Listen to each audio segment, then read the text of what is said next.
Shalom, shalom, shalom, très chers bien-aimés. Que la grâce de Dieu et la paix de notre Seigneur Jésus-Christ soit sur la vie de chacun de nous, dans le nom de notre Seigneur Jésus. En effet, je veux parler du Saint-Esprit. Je veux parler du Saint-Esprit selon l'inspiration que j'ai reçue. Le Saint-Esprit, en effet, est la troisième personne de Dieu. Donc, c'est pour cela que vous remarquerez que dans la Bible, par moment, on parlera de Dieu le Père, Dieu le Fils et Dieu le Saint-Esprit.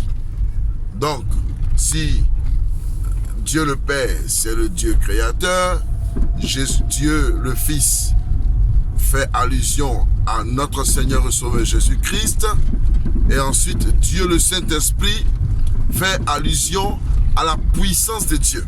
Donc, si vous voulez, le Saint-Esprit, c'est la puissance de Dieu. Le Saint-Esprit, c'est un peu comme le promoteur, le moteur, n'est-ce pas, qui fait bouger le ciel et qui fait bouger la volonté de Dieu. Vous voyez?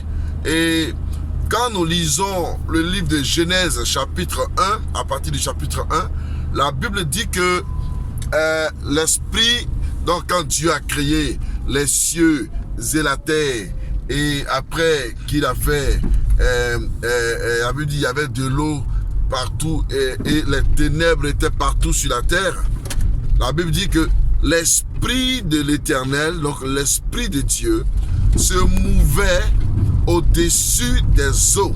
Alléluia.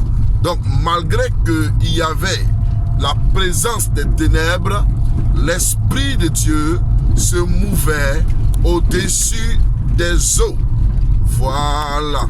Donc, quand nous lisons Joël, donc dans certaines versions, c'est Joël chapitre 2 à partir du verset 27, 28, voilà, il est dit que dans les derniers temps, voilà, l'Éternel apportera son esprit, n'est-ce pas, sur toute chair. Sur toute chair. Et il a dit, vos fils et vos filles prophétiseront, vos vieillards auront des songes, hein, ainsi de suite. Mais quand nous lisons aussi, comment on appelle ça, Actes chapitre 2, à partir du verset 1, évidemment, la Bible dit qu'ils étaient tous réunis quelque part et l'Esprit de Dieu est survenu sur eux. Oui, sur les disciples, sur les apôtres, l'Esprit de Dieu est survenu sur eux et s'est posé sur leur tête comme des langues de feu. Alléluia. Comme des langues de feu. Amen, amen. Or, nous savons que dans le livre d'Exode, quand l'Éternel, n'est-ce pas, s'est retrouvé avec Moïse dans le buisson ardent, il y avait aussi ce feu-là, ce buisson-là qui était en feu, mais, excusez-moi, qui ne consumait pas le buisson, mais le feu était réel dans le buisson, mais le buisson n'était pas consumé. Et je me dis ceci que s'il y avait comment on va appeler ça là? S'il y avait des insectes qui étaient là pour détruire, comment on appelle ça? L'arbre, cet arbuste, le feu qui était là allait détruire plutôt ces insectes-là, n'est-ce pas, pour permettre à la volonté de Dieu de s'accomplir de manière forte. Vous savez, l'Esprit de Dieu, comme je le disais, est un feu divin et est comme le moteur, n'est-ce pas, pour propulser Dieu ou pour propulser la parole de Dieu ou pour amener plus loin. C'est comme la force divine de Dieu. Alléluia. C'est comme la force divine de Dieu. Et c'est même la force divine de Dieu. Et donc, je suis en train de vous dire que depuis la Genèse, on parle là de l'Esprit de Dieu. Alléluia. L'Esprit de Dieu qui se mouvait au-dessus des eaux. Or, nous remarquons que la Bible dit les ténèbres avaient rempli la terre. C'est-à-dire Dieu finit de créer la terre et les ténèbres remplissent la terre. Pendant que la terre était encore informe et vide, où il y avait comme bohu, où il y avait comme un lieu où il n'y avait pas de repère. C'est là que, n'est-ce pas, les ténèbres avaient rempli la terre. Mes amis, quand tu es comme un homme sans repère, quand tu es comme une personne qui n'a pas de repère, une personne perdue, les problèmes t'envahissent, les situations deviennent assez compliquées.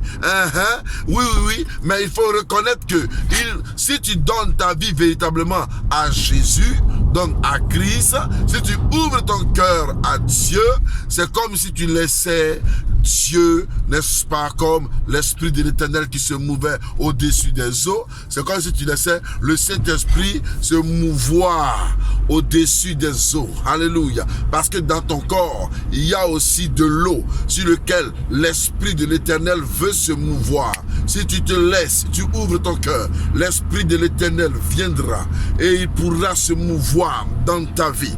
Mais il ne vient pas se mouvoir pour rien. Quand il vient se mouvoir, c'est pour te débarrasser de ton ancienne vie. C'est pour te débarrasser des anciennes caracasses. C'est pour te débarrasser des puissances occultes, des liens occultes, des actions qui n'ont point d'éternel. C'est pour accorder une délivrance. Et la Bible dit que, il dit, dans les derniers temps, Dieu dit, je déverserai mon esprit sur toute chair. C'est-à-dire que quand nous sommes dans les derniers moments, oui, c'est pour ça que vous voyez que des jeunes gens se lèvent pour prophétiser. Des jeunes gens se lèvent pour parler de la part de Dieu. Même des païens se lèvent et ils disent, nous avons vu le Christ nous a parlé. Des choses comme ça. Oui, pour dire quoi? Nous sommes véritablement dans les derniers temps. Et l'Esprit de Dieu est vraiment en train de se révéler. Et vous savez, et comme l'Esprit de Dieu se révèle de manière authentique et vraie, vous savez, l'ennemi vient et il utilise ceux qui ne sont pas forts en esprit. Voilà pourquoi même des serviteurs de Dieu, des oints de l'Éternel, des véritables serviteurs de Dieu, l'ennemi vient, il sait que Dieu peut utiliser ces personnes-là. Donc qu'est-ce qu'il fait?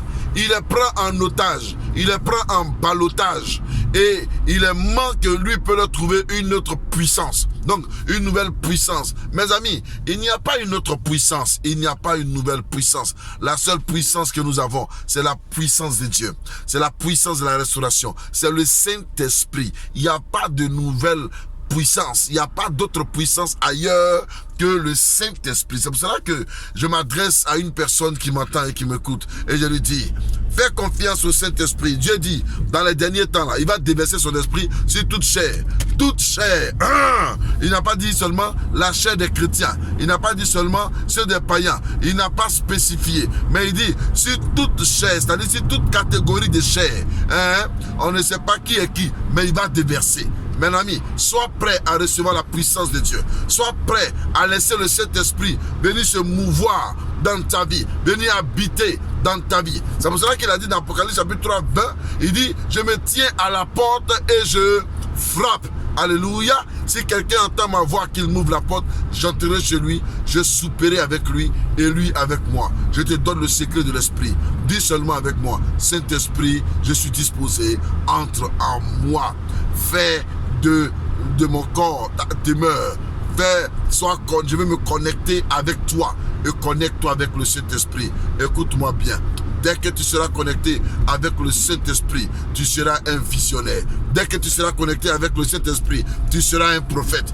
Dès que tu seras connecté avec le Saint-Esprit, il t'accordera, il renouvellera tes dons. Il sera quelqu'un de spécial dans ta vie. Hey, sois restauré. Fire! Sois restauré, sois restauré, sois restauré. Et que la main de Dieu soit dans ta vie. Que la puissance de Dieu, oui, restauratrice, soit dans ta vie pour t'accorder la vie. Que le Saint-Esprit promis par Dieu lui-même vienne sur ta vie au nom de Jésus afin de t'accorder la guérison. J'ai dit shalom à quelqu'un et que Dieu te bénisse. C'était Papa est là. Que Dieu vous bénisse sur vous au nom de Jésus.